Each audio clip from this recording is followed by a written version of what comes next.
Students, मैं प्रदीप शुक्ला आप लोगों को न्यूक्लियन एकेडमी से मैथ्स आज स्टार्ट कर रहा हूं। पहला चैप्टर जो कि रियल नंबर्स है, और इसमें आप पहले पढ़ चुके होंगे कि रियल नंबर्स चूँकि नंबर से रिलेटेड है। So first of all I will discuss something about the numbers. ठीक है स्टूडेंट्स, आप जानते हैं कि नंबर्स जो होती हैं वो आपकी टू टाइप की होती हैं। Numbers they are two types. First one is called students, numbers में आप लोगों को दो टाइप की नंबर्स होती हैं। First part is called real number and second part is called the imaginary number.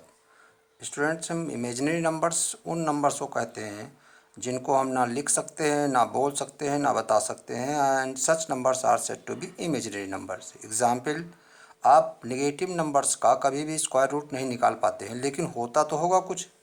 अब जो भी उसका वैल्यू होती है वही इसकी वैल्यू हो जाएगी √-4 की। ठीक है, √-16 भी आप अभी निकालना नहीं जानते हैं, लेकिन आने वाले समय में फर्स्ट ईयर में आपको इमेजिनरी नंबर की और डिटेल्स दी जाएंगी। ठीक है, और इससे एक रिलेटेड चैप्टर भी आपको पढ़ाया जाएगा, that is known as the complex number. Complex number क्या होता है? इमेजिनरी और रियल से मिल करके मिक्स नंबर जो होती हैं, जिसको सम्मिश्र संख्याएँ कहते हैं, ऐसी नंबर्स को आपको पढ़ाया जाएगा। फिलहाल ये इमेजिनरी नंबर अभी आपके कोर्स में नहीं है। अब आते हैं रियल नंबर्स। रियल नंबर्स मतलब जो नंबर्स लिखी जा सकती हैं, पढ़ी जा सकती है, बताई जा सकती है, उनको हम रियल नंबर या वास्तविक संख्या कहते हैं। रियल नंबर्स दो पार्ट में डिवाइड होती है स्टूडेंट्स। एक पार्ट होता है रेशनल नंबर और दूसरा होता है इरेशनल नंबर। ठीक है, रेशनल नंबर्स किन नंबर्स को कहते हैं? द नंबर्स आप 9th में पढ़ चुके होंगे। The number which can be written in the form of P/Q। The real numbers which can be written in the form of P/Q। P/Q के फॉर्म में जितनी भी रेशनल नंबर्स रियल नंबर लिखी जा सकती हैं उनको हम लोग कहते हैं रेशनल नंबर, परिमेय संख्या जिसको कहते हैं। इसमें एक शर्त है, P and Q are coprime number and Q is not equal to 0। ये सभी स्टूडेंट्स को लगभग मालूम होगा। को प्राइम नंबर्स क्या होती हैं? अगर दो नंबर्स ऐसी हैं जिनमें कॉमन फैक्टर के रूप में सिर्फ 1 आता है तो उनको कहते हैं को प्राइम। को प्राइम नंबर्स में हो सकता है एक ऑड हो एक इवन हो, कोई ज़रूरी नहीं दोनों ही प्राइम हो, समझ रहे हैं? तो ऑड इवन भी हो सकते हैं, बशर्ते उनमें कॉमन फैक्टर 1 ही होगा। Okay, now rational number are divided in the two part, terminating decimal and non terminating decimal. Terminating decimals किसको कहते हैं? जिसको आप डिवाइड करें और कहीं ना कहीं जा करके आपका रिमाइंडर अगर 0 हो जाता है तो ऐसे रेशनल नंबर्स को हम लोग कहते हैं टर्मिनेटिंग डेसिमल। टर्मिनेटिंग डेसिमल्स में स्टूडेंट्स जो हमारे आते हैं वो नेचुरल नंबर आता है, इंटीजर आता है, फ्रैक्शनल नंबर भी कभी कभी आता है, डेसिमल नंबर भी कभी कभी आता है, और होल नंबर तो होते ही होते हैं। तो इन सब के बारे में आपको जानकारी पहले ही 8th और 9th क्लास तक दी जा चुकी है। उसके बाद आते हैं नॉन टर्मिनेटिंग डेसिमल। आगे हम इसी चैप्टर में स्टडी करेंगे नॉन टर्मिनेटिंग डेसिमल्स का, और नॉन टर्मिनेटिंग डेसिमल को हम दो पार्ट में डिवाइड करेंगे, रिकरिंग और नॉन रिकरिंग। क्लियर? रिकरिंग उसको कहेंगे जिसमें आपका कभी भी रिमाइंडर 0 आता ही नहीं है, उसको कहेंगे हम लोग रिकरिंग। अच्छा, इसमें बार बार एक फिक्स पोर्शन आपका डेसिमल के बाद रिपीट करता है, इसीलिए इसको रिकरिंग कहते हैं। लेकिन जो नॉन रिकरिंग है उसमें कोई ज़रूरी नहीं कि डेसिमल के बाद का जो पार्ट है वो बार बार रिपीट करे, मतलब अनरिपीटेड पार्ट होता है, इसीलिए इसको नॉन रिकरिंग कहते हैं। ओके, और रियल नंबर्स में ही स्टूडेंट्स अगर आपका कोई भी नंबर दी गई है और डेसिमल में नहीं आ रही है तो रियल होने के बाद वो अपने आप इरेशनल हो जाएगी, और इरेशनल का एग्जाम्पल जो होता है, एग्जाम्पल इसका जो होता है वो √2 हो गया, √3 हो गया, √5 हो गया, and so on. These are the example of the irrational numbers. तो स्टूडेंट्स, ये मैंने थोड़ा सा बैकअप लिया आपको रियल नंबर्स से रिलेटेड नंबर्स के बारे में बताने के लिए। स्टूडेंट्स, इसके बाद एक और पोर्शन है जो कि आपका इसमें रिलेटेड होगा, वो है डिविजिबिलिटी रूल। आप इसको 8th तक बहुत अच्छे से पढ़े हैं, 9th में भी इसको पढ़े हैं कि if A and B are two positive integer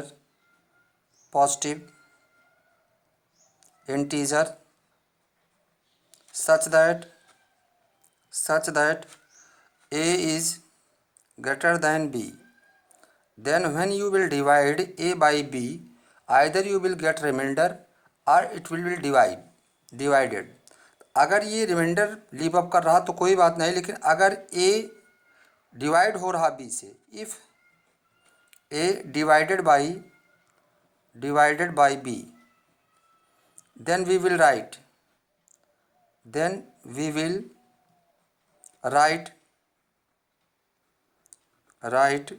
reminder equal to zero. Remainder कितना हो जाएगा? जीरो हो जाएगा, इक्वल टू जीरो. ठीक है, तो नेचुरल है आपका, हो सकता है 2 चांस जाए, हो सकता है 3 चांस जाए. अब तो आपको मालूम है नहीं, तो आप क्यों चांस ले लेंगे कि क्यों चांस मेरा बी जा रहा है और ए को डिवाइड कर दे रहा पूरा. ठीक है, therefore there exist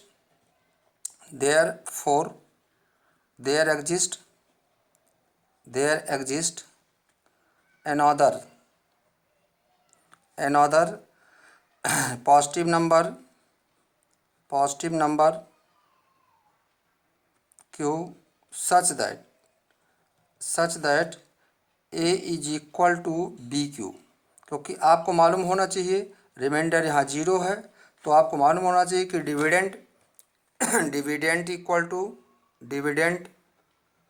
equal to divisor multiplied by quotient plus remainder. यहाँ पे ए जो है आपका वो डिविडेंड है, बी आपका डिवाइज़र है, क्यू आपका क्वोशिएंट है और रिमाइंडर कितना आ रहा है? जीरो आ रहा है. So you can easily write this one by this rule, and this one is known as the divisibility rule. Students, ये तो हो गया तब जबकि आपका रिमाइंडर जीरो आ जा रहा है. लेकिन अगर रिमाइंडर जीरो नहीं आ रहा है तो what are the possible reminder.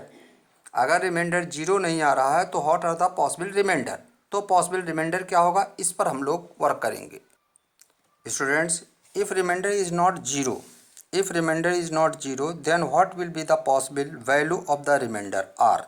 ठीक है, आपका यहाँ पे जो मैं ले रहा हूँ वो डिवाइज़र के रूप में ले रहा हूँ, डिविडेंड के रूप में ले रहा हूँ. क्या?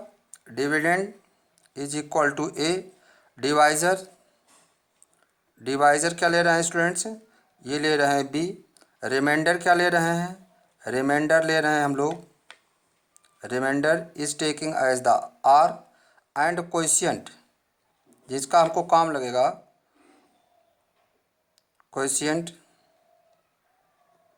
Is equal to small q. Students, अब आप थोड़ा सा एक बात समझिए, यहाँ पे अगर आप डिवाइज़र को मान लीजिए 3 फिक्स कर दे रहे हैं, लेट डिवाइज़र डिनोट 3. क्लियर? अब आप किसी भी नंबर को डिवाइड जब करेंगे, ठीक है, तो या तो वो 3 से डिविजिबल हो जाएगा. अगर डिविजिबल हो जाएगा तो पॉसिबल रिमाइंडर क्या होएगा आपका? जीरो. और कभी कभी ऐसी नंबर्स मिलेंगे कि एक रिमाइंडर आए, कभी कभी ऐसे रिमाइंडर मिलेंगे कि 2 रिमाइंडर आएगा. ठीक, कभी भी 3 रिमाइंडर नहीं आ सकता बेटा, क्योंकि अगर 3 रिमाइंडर आएगा तो 1 चांस और चला जाएगा हमारी नंबर, तो रिमाइंडर जीरो आ जाएगा. तो आपने देखा इस सिचुएशन में कि जो रिमाइंडर आपका आ रहा है वो या तो जीरो आ रहा है, या तो 1 आ रहा है, या तो 2 आ रहा है. अगर यहीं पे हम लेते हैं 5, मैं अगर डिवाइज़र की जगह 5 ले लेता हूँ, अगर 5 ले लेता हूँ, नंबर कुछ भी रहे, ए की वैल्यू कुछ भी रहे, अगर हम 5 से डिवाइड कर रहे हैं तो पॉसिबिलिटी क्या है? पॉसिबिलिटी ये है कि हो सकता पूरा डिविजिबल हो जाए, तो ऐसी सिचुएशन में रिमाइंडर क्या हो जाएगा? जीरो. कभी कभी रिमाइंडर 1 आएगा, फिर 2 भी आ सकता है, 3 भी आ सकता है, 4 भी आ सकता है, लेकिन 5 रिमाइंडर कभी नहीं आएगा. क्यों? अगर 5 रिमाइंडर आना तो एक चांस और चला जाएगा. तो इसलिए इन सिचुएशन को देखते हुए आप ये डिसीजन ले सकते हैं कि रिमाइंडर जो होएगा आर, वो हमेशा जीरो या जीरो से बड़ा होएगा और आपका जो डिवाइज़र है उससे कम होएगा, डिवाइज़र की इक्वल नहीं होगा. क्योंकि डिवाइज़र की इक्वल अगर होता तो एक चांस और चला जाता. तो on the behalf of this discussion we can write that the remainder in any divisibility r is always greater than or equal to 0 and less than or equal to divisor यहाँ पे क्या है students? Divisor है B आपका. ठीक, तो that is the condition for the remainder coming. अब यहाँ पे अगर रिमाइंडर मान लीजिए आपका जीरो आ रहा है तो आप इस रूल को फॉलो करेंगे स्टूडेंट्स, इस रूल को फॉलो करेंगे। अगर रिमाइंडर 0 आ रहा है तो यहाँ पे लिखेंगे ए क्योंकि डिविडेंट है, यहाँ पे लिखेंगे बी क्योंकि डिवाइजर है। कोएफिशिएंट आप क्यू लिख सकते हैं और रिमाइंडर 0 आ रहा है, यहाँ 0 लिख दीजिए। तो आपका क्या हो जाएगा यहाँ पे a equal to b q plus 0। और अगर रिमाइंडर 1 आ रहा है तब आपका डिविडेंट का रूप क्या होगा या फॉर्मेट क्या होगा, यहाँ पे हो जाएगा आपका डिवाइजर बी, यहाँ पे क्यू और रिमाइंडर 1 बी क्यू प्लस 1 हो जाएगा। अब ये तो बी क्यू हमेशा सेम रहेगा, अगर चेंज होना है तो रिमाइंडर सिर्फ चेंज होना है। रिमाइंडर आपका जैसे मैंने 0 लिया तो +1 0 कर दिया, अगर 1 लिया तो +1 कर दिया, 2 लिया +2 कर दिया। तो बार बार रिमाइंडर के कारण आपका फॉर्मेट जो होगा डिविडेंड का वो चेंज होता जाएगा। और डिविडेंड आपका फ्री है, आप डिविडेंड कोई ले सकते हैं, इसमें कोई दिक्कत वाली बात नहीं है स्टूडेंट्स। ठीक है, तो इतनी चीज़ समझना बहुत ज़रूरी था क्योंकि इसके आगे मैं बताऊँगा आपको यूक्लिड डिवीजन। स्टूडेंट्स अब हम लोग डिस्कस करेंगे यूक्लिड डिवीजन लेमा का। Euclid division lemma that is a proven statement. आप लेमा के बारे में पढ़ चुके होंगे, पिछली बार जब आप लोगों ने पढ़ा होगा यूक्लिड ज्योमेट्री तो उसमें लेमा के बारे में डिस्कस किया गया था। That is a proven statement. What type of the proven statement? if a and b are two positive integer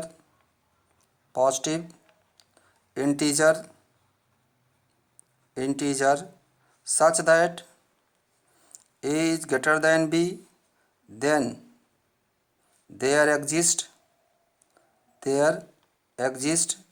two other positive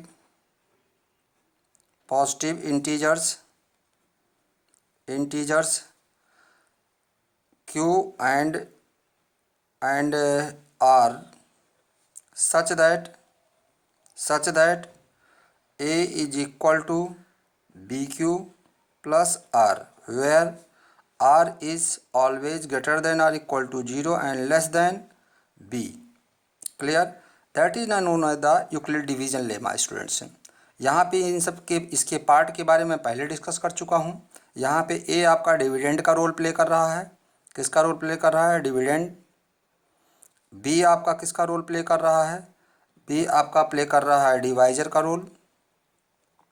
Q किसका रोल प्ले कर रहा है? क्यू प्ले कर रहा है आपका कोएफिशिएंट का रोल, कोएफिशिएंट। और आर किसका रोल प्ले कर रहा है? That is the remainder. Okay students, तो ये आपका था यूक्लिड डिवीजन लेमा। ये बहुत इंपॉर्टेंट है, इसको एज इट इज़ आपको याद करना है, ये समझ लीजिए, इसमें कोई वो नहीं है। अब हम एक एग्जाम्पल लेते हैं और उस एग्जाम्पल के हेल्प से आपको बताते हैं कि किस तरीके से इसका एप्लीकेशन होता है। स्टूडेंट्स यहाँ पे ये एग्जाम्पल ले रहे हैं कि so that any positive integer of the form in the 3q plus 1 3q plus 2 for some integer q। ये सब जो फॉर्मेट दिया गया आपको बेटा, ये सब यूक्लिड डिवीजन लेमा के हेल्प से फॉर्मेट दिया गया है। आप देख रहे हैं यहाँ पे बी क्यू प्लस आर होता है, तो पहले केस में बी की जगह क्या ले रहे हैं 3 और ये कोएफिशिएंट हुआ, रिमाइंडर यहाँ पे 0 हुआ। दूसरे केस में आप देख रहे हैं कि आपका डिवाइजर 3 हुआ, आपका कोएफिशिएंट क्यू है और रिमाइंडर कितना हुआ 1। और तीसरे केस में क्या देख रहे हैं कि आपका डिवाइजर फिर से 3 है, कोएफिशिएंट क्यू है और रिमाइंडर आपका 2 आ रहा है। क्यू की वैल्यू यहाँ पे वेरी कर सकती है, चेंज हो सकती है, ठीक है, क्यू कोई भी वैल्यू ले सकता है, लेकिन यहाँ जो फिक्स है वो है आपका डिवाइजर। क्लियर? तो here if we will take the divisor, since यहाँ लिखेंगे since if a is any positive integer